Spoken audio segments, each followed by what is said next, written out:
সাম্প্রতিক কয়েক দফা আক্রমণে ইরান শুধু ইসরায়েলের ভেতরে সামরিক ও কৌশলগত স্থাপনা নয়, বরং অঞ্চলে থাকা মার্কিন স্বার্থের ওপরও এক ধরনের চাপ সৃষ্টি করেছে বলে বিভিন্ন সামরিক রিপোর্টে উঠে আসছে। আকাশ প্রতিরক্ষা ব্যবস্থার দুর্ভেদ্য দেয়াল ভেদ করে ইরানের মিসাইলগুলো যখন নির্দিষ্ট লক্ষ্যবস্তুতে আঘাত হানছে, তখন বিশ্বের সামরিক পর্যবেক্ষকরা নতুন করে সমীকরণ মেলাতে শুরু করেছেন।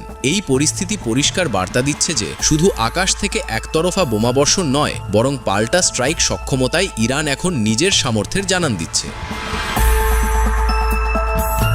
এদিকে ওয়াশিংটনের নীতি নির্ধারণী মহলে এখন এক ধরনের অস্বস্তি দানা বাঁধছে। ট্রাম্প প্রশাসন বর্তমানে এক বহুমুখী চাপের সম্মুখীন।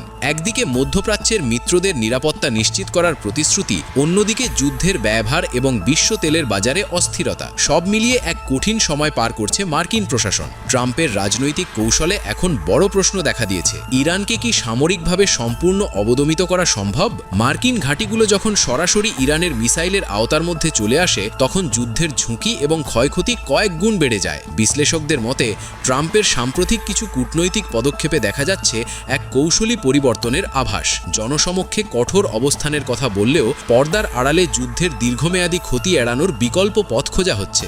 ইরানের শক্তিশালী মিসাইল সক্ষমতা এবং অঞ্চল জুড়ে তার পাল্টাপাল্টি প্রতিক্রিয়া মার্কিন প্রেসিডেন্টকে এক ধরনের সম্মানজনক এক্সিট বা যুদ্ধ থেকে ধীরে সরে আসার পথ খুঁজতে বাধ্য করছে। যুদ্ধক্ষেত্রে পূর্ণ সামরিক জয় নয়, বরং ক্ষতি সীমিত রেখে রাজনৈতিকভাবে নিজেকে সফল প্রমাণ করায় এখন ট্রাম্প প্রশাসনের সামনে বড় চ্যালেঞ্জ হয়ে দাঁড়িয়েছে।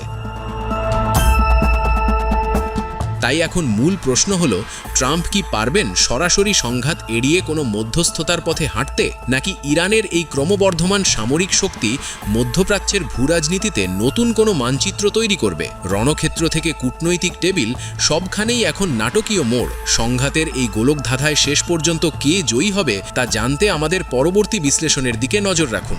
দেশ ও বিদেশের সর্বশেষ গুরুত্বপূর্ণ খবর এবং গভীর বিশ্লেষণ পেতে ডেইলি গ্লোবাল অবজারভেশন 24-এর সাথেই থাকুন।